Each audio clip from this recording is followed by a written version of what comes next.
अस्सलाम वालेकुम स्टूडेंट, क्या हाल चाल है जी। मैं हूं मोहम्मद अहमद नज़ीर और अभी मेरे बच्चे आज हम लोगों ने जिस टॉपिक के बारे में बात करनी है वो मेरे बच्चे आपके पास वेलोसिटी टाइम ग्राफ से रेलिवेंट हम बात कर रहे थे। वेलोसिटी टाइम ग्राफ की स्लोप आपको एक्सेलरेशन देती है। यहां से हमने बात कल खत्म की थी स्लोप के लिहाज से। आज हम देखते हैं कि ग्राफ का जो एरिया है वो भी हमें एक नई फिजिकल क्वांटिटी देता है।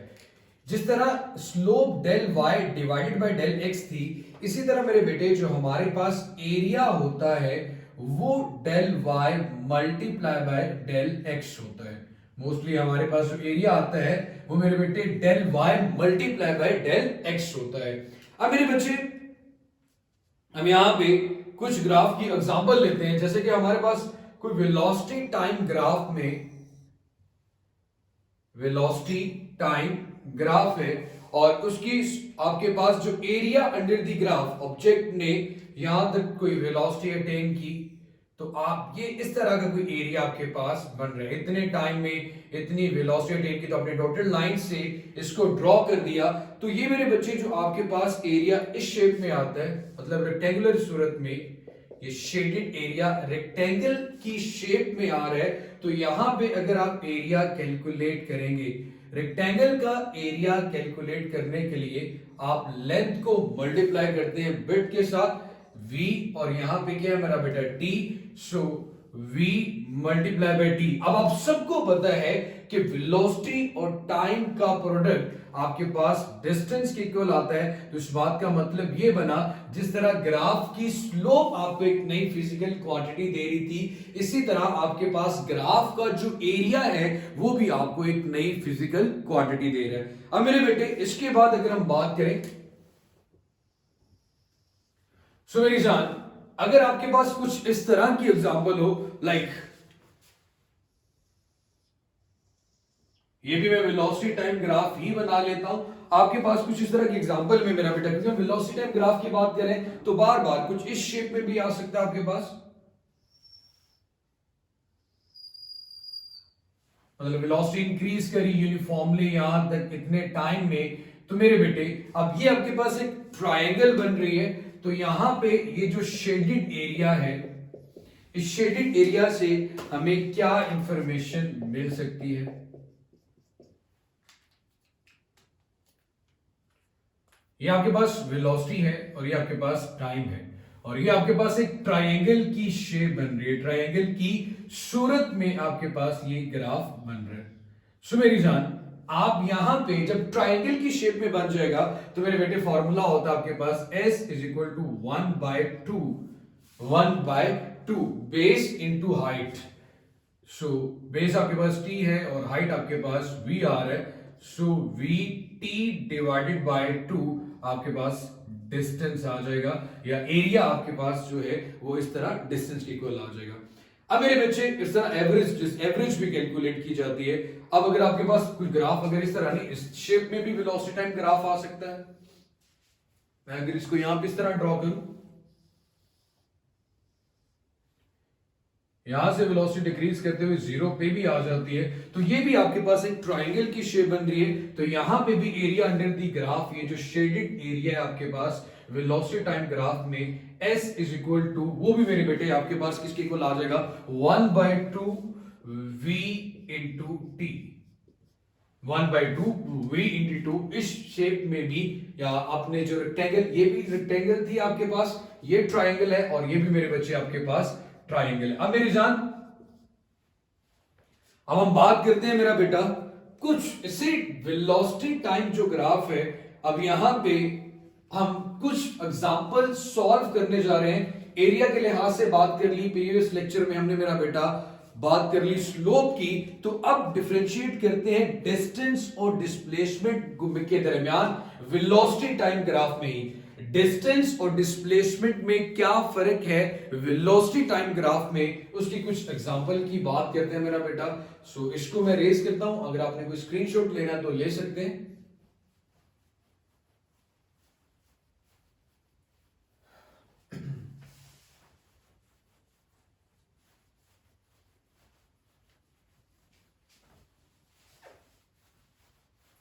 सो मेरे बच्चे, डिस्टेंस और डिस्प्लेसमेंट में चेंज इन पोजीशन को आप डिस्प्लेसमेंट का नाम दे दो। यहां पे एक एग्जांपल करते हैं डिस्टेंस वर्सेस डिस्प्लेसमेंट के लिए। बड़ी मजेदार और बड़ी आसान सी एग्जांपल है। आप कॉलेज से घर जाना चाह रहे हैं, कॉलेज से होम की तरफ, तो मेरे बेटे हम यहां पे वेलोसिटी टाइम ग्राफ बनाते हैं। वेलोसिटी टाइम ग्राफ कुछ इस तरह का कह रहे हैं कि शुरू में आपकी वेलोसिटी इंक्रीज करती है यूनिफॉर्मली 0 से 5 मीटर पर सेकंड तक। मतलब यहां पे आपके पास वेलोसिटी आ रही है 5 मीटर पर सेकंड। कितने टाइम में मेरा बेटा? 5 सेकंड में। कितने टाइम में? 5 सेकंड में। फिर उसके बाद आप इसी वेलोसिटी के साथ मजीद 5 सेकंड मूव करते रहते हो। मीन के 10 सेकंड तक आपकी वेलोसिटी में कोई चेंज नहीं आता, इसी कांस्टेंट वेलोसिटी के साथ आप मूव करते हो। फिर नेक्स्ट आपके पास 5 सेकंड में आपकी वेलोसिटी कम होती होती 0 हो जाती है। मतलब ये कि कॉलेज से होम, घर की तरफ जाते हुए पहले आपकी वेलोसिटी में इंक्रीज आया 5 मीटर पर सेकंड, 0 से 5 तक आप गए मेरा बेटा। 5 पे जाने के बाद आपने गाड़ी की स्पीड को बिल्कुल चेंज नहीं किया और फाइनली जब घर तक पहुंचे तो वेलोसिटी आपकी 0 हो गई। तो यहां पे आप कॉलेज से अपने घर तक जा चुके हैं। हम यहां पे मेरा बेटा एग्जांपल में डिफरेंशिएट करना चाह रहे हैं, बताना चाह रहे हैं कि डिस्टेंस क्या है और डिस्प्लेसमेंट क्या है। उसके बाद मेरे बेटे यहां तक गौर करें तो मैं इसको थोड़ी सी डायग्राम्स बना लेता हूं, डॉटेड लाइन, कि पहले 5 सेकंड में, क्योंकि यहां पे आप टाइम ले रहे हो और यहां पे आप वेलोसिटी ले रहे हो। वेलोसिटी पहले 5 सेकंड में आपकी वेलोसिटी 5 मीटर पर सेकंड, मतलब वेलोसिटी इंक्रीज कर रही थी। फिर आपकी वेलोसिटी में कोई चेंज नहीं आया, कांस्टेंट वेलोसिटी के साथ आप मूव कर रहे थे और फिर आपकी वेलोसिटी डिक्रीज होगी और आप अगले 5 सेकंड में लाइक 15 सेकंड तक आप 0 पे पहुंच गए। अब मेरे बच्चे, सबसे पहले तो मैं अगर एक्सेलरेशन की बात करूं तो अब सबको पता है कि यहां पे वेलोसिटी इंक्रीज कर रही थी क्योंकि स्लोप भी क्या कर रही है? इंक्रीज कर रही है। पॉइंट नंबर 1 नाम दे देता हूं, इसको पॉइंट नंबर 2 नाम देते हैं और इसे पॉइंट नंबर 3। पॉइंट नंबर 1 पर अगर आप गौर करें तो मेरे बेटे आपके पास वेलोसिटी इंक्रीज कर रही है, तो एक्सेलरेशन एक तो पॉजिटिव आएगा, साथ वो मेरा बेटा यूनिफॉर्मली आपके पास इंक्रीज कर रहा है, या फिर आप कैसे कह सकते हो मेरे बेटे कि आपके पास कांस्टेंट एक्सेलरेशन आएगा। फिर उसके बाद मेरे बेटे इस पॉइंट पे अगर आप इन दो पॉइंट्स के दरमियान देखें, 5 to 10 सेकंड के दरमियान आपकी वेलोसिटी में कोई चेंज नहीं आया, तो पॉइंट 2 में जब वेलोसिटी में कोई चेंज नहीं आएगा तो एक्सेलरेशन की वैल्यू आपके पास मेरा बेटा 0 आ गई। फिर थर्ड पॉइंट पे आप 5 मीटर पर सेकंड से 0 की तरफ आ रहे हो, आप इसे ए भी कह सकते हैं, इसे मेरा बेटा आप बी का नाम दे दे, ये आपके पास सी है और ये आपके पास डी है। सी से डी की तरफ जाते हुए आपकी वेलोसिटी डिक्रीज कर रही है। वेलोसिटी डिक्रीज करेगी तो मेरा बेटा आपके पास अगेन जो एक्सेलरेशन की वैल्यू है वो आपके पास नेगेटिव आ जाएगी मेरा बेटा, क्योंकि एक्सेलरेशन आपके पास कम हो रहा है तो उसको आप नेगेटिव कंसीडर करोगे। वेलोसिटी डिक्रीज हो रही है, चेंज तो आ रहा है, एक्सेलरेशन तो पैदा हो रहा है, लेकिन वेलोसिटी डिक्रीज करने से एक्सेलरेशन की वैल्यू भी आपके पास डिक्रीज हो जाएगी, लेकिन ये भी एक्सेलरेशन आपके पास कांस्टेंट एक्सेलरेशन होगा लेकिन नेगेटिव। ये एक्सेलरेशन पॉजिटिव था और कांस्टेंट था क्योंकि वेलोसिटी इंक्रीज कर रही थी यूनिफॉर्मली, यहां पे यूनिफॉर्मली डिक्रीज कर रही है। अब मेरे बेटे ये है आपके पास above the axis, above the axis. अब मेरे बेटे अगर आप घर से, होम से दोबारा फिर कॉलेज की तरफ वापस जाते हो तो डेफिनेटली आपका जो ग्राफ है अब वो बिलो द एक्सिस आएगा मेरा बेटा। अब जो आपका ग्राफ है ऑपोजिट डायरेक्शन में, क्योंकि वेलोसिटी एक वेक्टर क्वांटिटी है और यहां पे अगर आपने घर, कॉलेज से घर जाते हुए उसकी डायरेक्शन पॉजिटिव एक्स एक्सिस पे ली थी तो वापस आते हुए आप उसे नेगेटिव एक्स एक्सिस पे लोगे, या अबव द एक्सिस या फिर बिलो द एक्सिस। अब मेरे बच्चे अगर आप बात करें शुरू में तो पहले 5 सेकंड में आपकी वेलोसिटी 15 से 20 सेकंड के दरमियान कहां से जाएगी मेरा बेटा? आपकी वेलोसिटी डिक्रीज करेगी मजीद 5 मीटर पर सेकंड पर, मतलब 0 से आप 5 सेकंड तक आपकी वेलोसिटी इंक्रीज कर रही है लेकिन below the axis. Velocity increase कर रही है लेकिन बिलो द एक्सिस। फिर आपके पास आपकी वेलोसिटी में क्या आ गया था, कांस्टेंट चेंज, या आपकी वेलोसिटी कांस्टेंट थी बी से सी तक, तो यहां पे भी उसी ग्राफ के अकॉर्डिंग बिल्कुल आपकी वेलोसिटी इंक्रीज आ रही है, और अगेन आप फाइनली दोबारा फिर कॉलेज पहुंच जाते हो और आपकी वेलोसिटी डिक्रीज हो जाती है। तो यहां पे अगर आप डॉटेड लाइन रिप्रेजेंट करें तो वही शेप बन रही है। सेम वही पाथ जो आपने जाते हुए अडॉप्ट किया था, वापस आते हुए भी आपने वही अडॉप्ट किया। तो मैंने जाते हुए अगर अबव द एक्सिस लिया तो वापस आते हुए बिलो द एक्सिस ले लिया। अब अगर मेरा बेटा इन डायग्राम्स को आप देखें तो मेरे बच्चे, ये जो शेडेड एरियाज हैं, ये आपके पास एक ट्रायंगल बन रही है, ये आपके पास एक रेक्टेंगल बन रही है, और फिर एक ट्रायंगल बन रही है, फिर एक ट्रायंगल बन रही है, और ये आपके पास मेरे बेटे क्या बन रही है, रेक्टेंगल, और फिर क्या बन रही है आपके पास एक ट्रायंगल। अब आपने अगर एरिया देखना है, डिस्टेंस और डिस्प्लेसमेंट कैलकुलेट करना है, तो डिस्प्लेसमेंट तो ये मेरे बेटे कि आप कॉलेज से घर गए और घर से दोबारा फिर कॉलेज में आ गए, there is no change in position.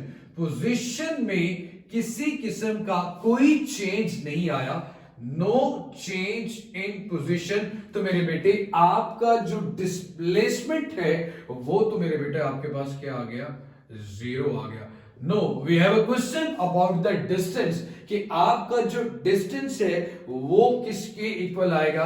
तो distance is equal to area under the graph. तो सबसे पहले देखिए मेरा बेटा, एक बात ये देखिए कि अगर आप इन डिस्टेंस को कैलकुलेट करना चाहते हो, टोटल डिस्टेंस, तो मेरा बेटा सबसे पहले ट्रायंगल आ रही है तो 1/2 v इंटू टी,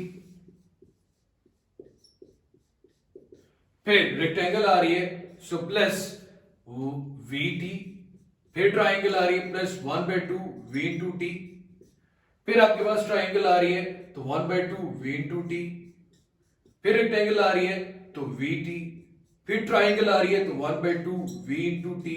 तो इन सब की वेलोसिटीज की वैल्यू ऐड करके मेरे बच्चे आप बड़े अच्छे से मेरे बेटे आप इजीली इसका डिस्टेंस कैलकुलेट कर सकते हैं। और डिस्प्लेसमेंट क्यों 0 है, इसका दूसरा आंसर ये भी हो सकता है क्योंकि वेलोसिटी एक वेक्टर क्वांटिटी है।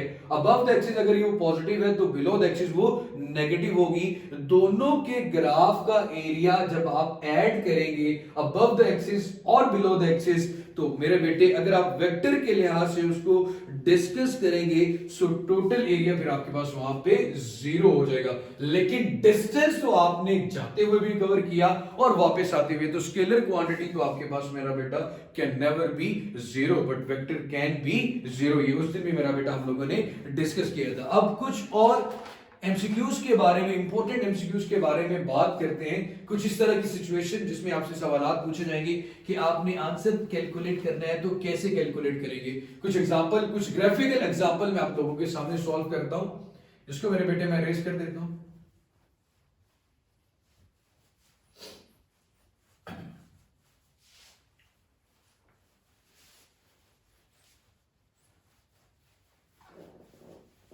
सो मेरा बेटा जरा ध्यान से देखिएगा। सबसे पहले हम वेलोसिटी टाइम ग्राफ बनाते हैं।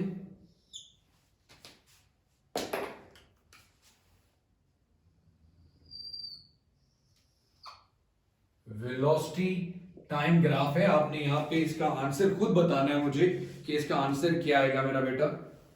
सो मेरे बेटे सबसे पहले मैं यहां पे कुछ इंटरवल सेट कर लेता हूं, 0, 10, 20, 30, 40, और टाइम भी कुछ इस तरह के इंटरवल सेट कर लेते हैं, 0, 15, फिर उसके बाद मेरा बेटा 25, 35, या जो भी आपके पास मेरे बच्चे आ जाते हैं, या 1 सेकेंड, 2 सेकेंड, 1, 2, 3, 4 और 5। अब मेरे बेटे आप लोगों ने आपने आंसर यहां पे बताना है कि क्या आएगा। सबसे पहले 1 सेकेंड में आपकी वेलोसिटी यूनिफॉर्मली इंक्रीज करती है और 20 तक पहुंच जाती है। फिर मेरे बच्चे 2 सेकेंड में, 1 से 2 सेकेंड के इंटरवल के दरमियान आप इसी वेलोसिटी के साथ मूव करते हो, मतलब आपकी वेलोसिटी में कोई चेंज नहीं आता।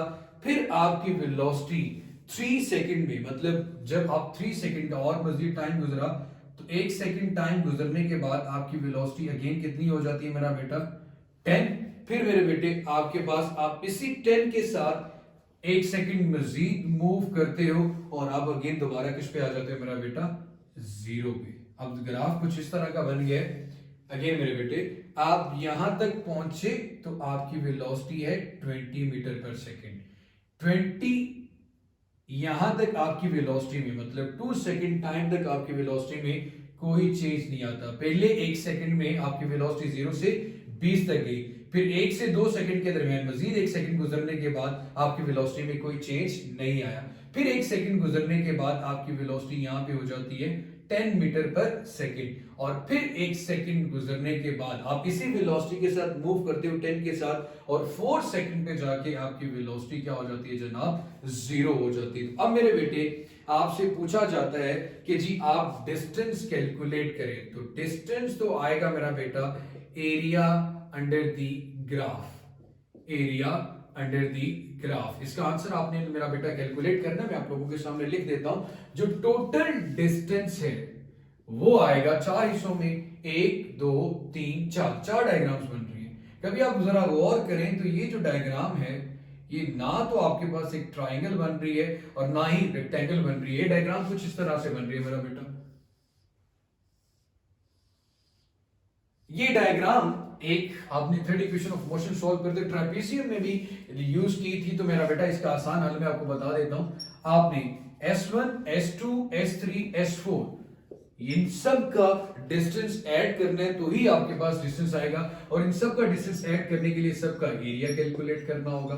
तो मेरे बेटे सबसे पहले S1 आपके पास एक ट्रायंगल है तो आएगा 1/2 V into T। S2 में आपके पास रेक्टेंगल आ रही है तो यहां पे आ जाएगा मेरा बेटा V मल्टीप्लाई बाय T।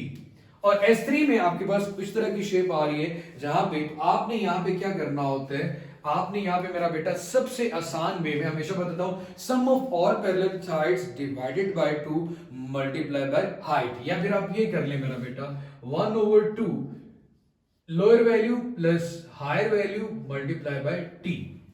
लेकिन इसके लिए आसान ये भी है कि अगर आपके पास V1 है, ये V2 है और नीचे टाइम आ रहा है, तो इन दोनों को ऐड करके 2 पे डिवाइड कर दें और T के साथ मल्टीप्लाई कर दें। और S4 में अगेन आपके पास एक रेक्टेंगल बन रही है, तो रेक्टेंगल के लिए तो मेरा बेटा आप VT लिख लेते हो। सो मेरे बेटे वैल्यूज आप लोगों के सामने हैं। इन सब वैल्यू को ऐड करने से जो टोटल डिस्टेंस आपके पास आना चाहिए अकॉर्डिंग टू द आंसर, वो मेरा बेटा आपके पास 55 मीटर आना चाहिए।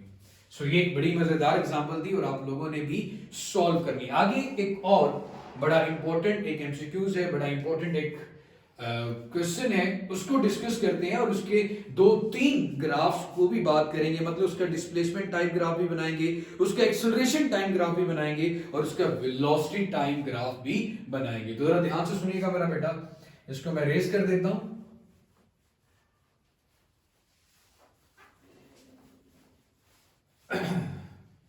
देखो भाई, ये एग्जांपल आप लोगों ने बड़ी सुनी होगी। A ball is thrown vertically upward, एक बॉल को ऊपर की तरफ फेंका जा रहा है with some initial velocity। जहरी सी बात है, ऊपर की तरफ फेंकना है तो कुछ ना कुछ वेलोसिटी तो उसको प्रोवाइड करनी होगी। अब वो कोई ना कोई इनिशियल वेलोसिटी आपने प्रोवाइड की और यहां पे जो g की वैल्यू है वो नेगेटिव लिए जाएगी, क्योंकि आप जब अवे फ्रॉम द अर्थ जाते हो तो gravitational acceleration due to gravity हम नेगेटिव लेते हैं। एक्सेलरेशन ड्यू टू ग्रेविटी मेरा बेटा हम नेगेटिव लेते हैं। अब मेरे बच्चे जरा गौर कीजिएगा, आपने नेगेटिव ले लिया एक्सेलरेशन। अब जरा 2-3 ग्राफ्स की बात करते हैं। सबसे पहले तो मेरा बेटा मैं आपके सामने बात करूंगा वेलोसिटी टाइम ग्राफ की। इस वेलोसिटी टाइम ग्राफ को देखें तो मेरे बेटे यहां पे वेलोसिटी और यहां पे टाइम आ गया। अब कुछ ना कुछ वेलोसिटी, इट मींस कि वो कहीं ना कहीं किसी वेलोसिटी पे है और इस वेलोसिटी को हम कह रहे थे कि वो वेलोसिटी आपके पास 30 मीटर पर सेकंड है। अब जब आप बॉल को थ्रो करोगे तो डेफिनेटली आपकी वेलोसिटी इनिशियल जो आपने प्रोवाइड की, आहिस्ता आहिस्ता मेरा बेटा क्या होती जाएगी, कम, और हाईएस्ट पॉइंट पे जाके आपकी वेलोसिटी यहां पे जाके बिल्कुल क्या हो जाती है, जीरो। तो यहां पे आपके पास क्या आ गई मेरा बेटा, जीरो आ गई। ये यहां पे मैं लिख लेता हूं, ऊपर जाते हुए, ऊपर जाते हुए आपकी वेलोसिटी क्या हो रही है मेरा बेटा, डिक्रीज हो रही है। अगर आपकी वेलोसिटी डिक्रीज हो रही है तो इस बात का मतलब ये है कि आपके पास जो एक्सेलरेशन है v यहां पे डिक्रीज हो रहा है, तो एक्सेलरेशन भी जनाब आपके पास क्या हो रहा है, कम हो रहा है। अब मेरे बेटे लेकिन ये बात भी आप कह सकते हैं कि आपके पास जो एक्सेलरेशन कम हो रहा है, इसके बाद की तो एक जर्नी है, इसके बाद की जर्नी क्या है कि बॉल दोबारा फिर वापस आएगी भाई। जब बॉल दोबारा फिर वापस आएगी तो मैं इस ग्राफ को मजीद एक्सटेंड कर देता हूं, दोबारा फिर आपकी वेलोसिटी इंक्रीज करेगी। तो यहां पे ऑपोजिट डायरेक्शन में भी -30 मीटर पर सेकंड ले लेते हैं, तो दोबारा फिर आपकी वेलोसिटी आहिस्ता आहिस्ता इंक्रीज करना शुरू कर देगी और अगेन किस पे पहुंच जाएगी, 30 मीटर पर सेकंड। तो यहां से देखिए ऑपोजिट डायरेक्शन में जब बॉल वापस आई, अब वेलोसिटी आपकी इंक्रीज कर रही है। जब वेलोसिटी इंक्रीज कर रही है तो डेफिनेटली एक्सेलरेशन भी आपके पास क्या कर रहा है मेरा बेटा, इंक्रीज कर रहा है। अब मेरे बच्चे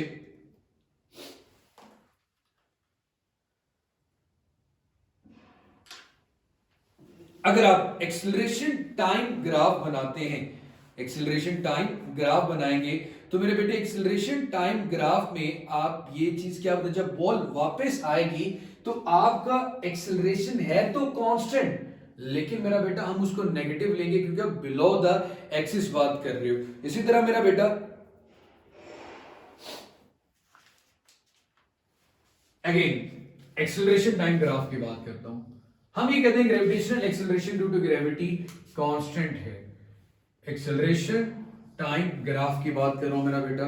जब एक्सेलरेशन टाइम ग्राफ की बात करेंगे तो हम कहेंगे कि इसका एक्सेलरेशन जब बॉल जाती है तो वो होता तो कांस्टेंट है लेकिन नेगेटिव, एक्सेलरेशन में कोई चेंज नहीं आता, वेलोसिटी कांस्टेंट होती है, इसलिए मेरा बेटा उसका एक्सेलरेशन तो नेगेटिव है बट कांस्टेंट एक्सेलरेशन है। इसी तरह मेरा बेटा इसी का अगर आपने डिस्प्लेसमेंट टाइम ग्राफ बनाना हो, ये थोड़ा कंफ्यूज भी कर सकता है आप लोगों को। अगर आपने इसका डिस्प्लेसमेंट टाइम ग्राफ बनाना हो तो इस तरह का बनेगा, इसी बॉल का। अब आसान सी एग्जांपल है यार, यहां पे बॉल को ऊपर फेंका और नीचे आई तो वेलोसिटी टाइम ग्राफ की शेप ये बन रही है, एक्सेलरेशन टाइम ग्राफ की शेप ये बन रही है कि नेगेटिव एक्सेलरेशन है, वेलोसिटी इंक्रीज करी यूनिफॉर्मली बट नेगेटिव भी है और कांस्टेंट भी है। अब ये डिस्प्लेसमेंट टाइम ग्राफ कुछ इस तरह से बन रहा है, वो इस तरह से बन इसलिए रहा मेरा बेटा, अगर आप यहां से देखें तो आपकी horizontal line vertical line horizontal हो रही है, मतलब स्लोप क्या हो रही है, कम हो रही है। अगर स्लोप कम हो रही है तो वेलोसिटी क्या हो रही है, डिक्रीज। और यहां पे आके इसकी वेलोसिटी में कोई चेंज नहीं आता, मतलब आपके पास स्लोप क्या हो जाती है, जीरो। एक्सेलरेशन भी इसका क्या हो जाएगा, जीरो हो जाएगा। लाइक जहां पे यहाँ पे वेलोसिटी क्या हुई, जीरो, तो एक्सेलरेशन भी जीरो। अब मेरे बेटे दोबारा यहाँ पे इसकी जो वेलोसिटी है वो इंक्रीज करती है और लाइन भी आपके पास हॉरिजॉन्टल से वर्टिकल हो रही है, तो यहाँ पे वेलोसिटी भी क्या करेगी, इंक्रीज करेगी। तो आपने एक ही सिचुएशन को तीन डिफरेंट ग्राफ में, तीन डिफरेंट तस्वीरों में देख लिया कि भाई जब वेलोसिटी टाइम ग्राफ इसका बनाएंगे तो ये बन रहा होगा, एक्सेलरेशन टाइम ग्राफ बनाएंगे तो ये बन रहा होगा, और अगर डिस्प्लेसमेंट टाइम ग्राफ बनाएंगे मेरा बेटा तो वो ये बन रहा होगा। सो ये मेरे बेटे आपके पास। अब इसके लिए थोड़ी आसान एग्जांपल की तरफ चलता हूं, इसके बाद इसको मेरा बेटा दोबारा से सुनिएगा, समझना है और दोबारा से देखिएगा। अब मेरे बेटे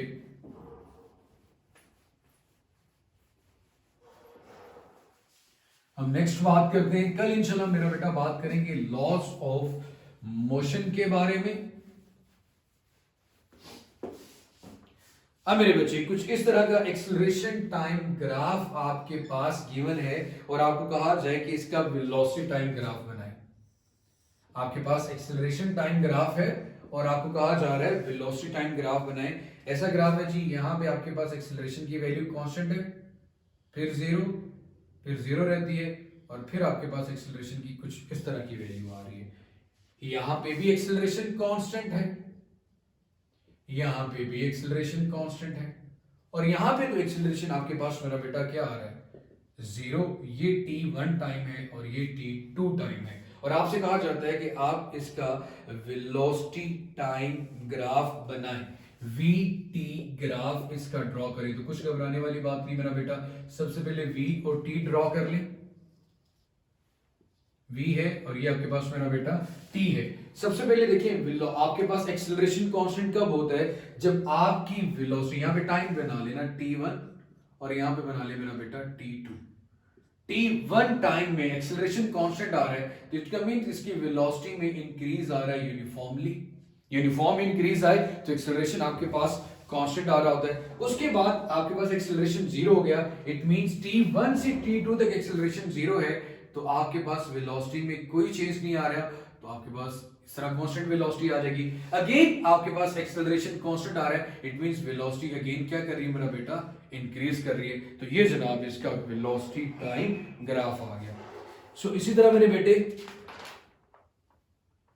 अगेन एक और एग्जांपल भी आपको करवा देता हूं, एग्जांपल नंबर 4, और इसमें आपने बताना है कि आपके पास स्लोप या साइन ऑफ एक्सेलरेशन कहां पे पॉजिटिव है कहां पे नेगेटिव है। नेक्स्ट एग्जांपल करता हूं मेरा बेटा, इसके पीछे मार्जिन ड्रॉ कर देता हूं, या इसको रेज ही कर देते हैं मेरा बेटा ताकि आपके लिए आसानी हो। सिर्फ एक एग्जांपल की बात कर रहे हैं हम लोग।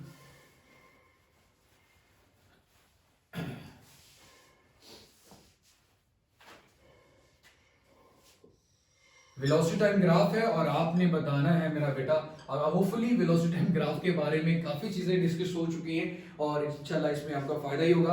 आपके पास ग्राफ कुछ इस तरह है कि सबसे पहले आपके पास ये इस तरह की एक लाइन आ रही है और पॉइंट ए है, फिर उसके बाद मेरे बेटे आपके पास थोड़ा सा लाइन सीधी हो जाती है और पॉइंट बी आ जाता है, फिर उसके बाद लाइन थोड़ी सी ऊपर की तरफ जाती है और सी हो जाता है, और फिर उसके बाद आपके पास एक सी से डी लाइन, और आपसे कहा जाता है कि आप बताएं एक्सेलरेशन की वैल्यू यहां पे बताएं। तो सबसे पहले तो अगर आप यहां पे गौर करें तो मेरे बच्चे आपकी वर्टिकल लाइन हॉरिजेंटल हो रही है, तो कल भी हमने कहा था जब स्लोप वर्टिकल से हॉरिजेंटल हो तो वेलोसिटी जो स्लोप डिक्रीज करेगी तो एक्सेलरेशन की वैल्यू भी आपके पास यहाँ पे क्या होगी मेरा बेटा, नेगेटिव होगी, कम होगी। तो इसका मतलब है यहाँ पे distance time velocity time graph की स्लोप एस क्या कर रही है, डिक्रीज कर रही है, तो एक्सेलरेशन भी डिक्रीज कर रहा है।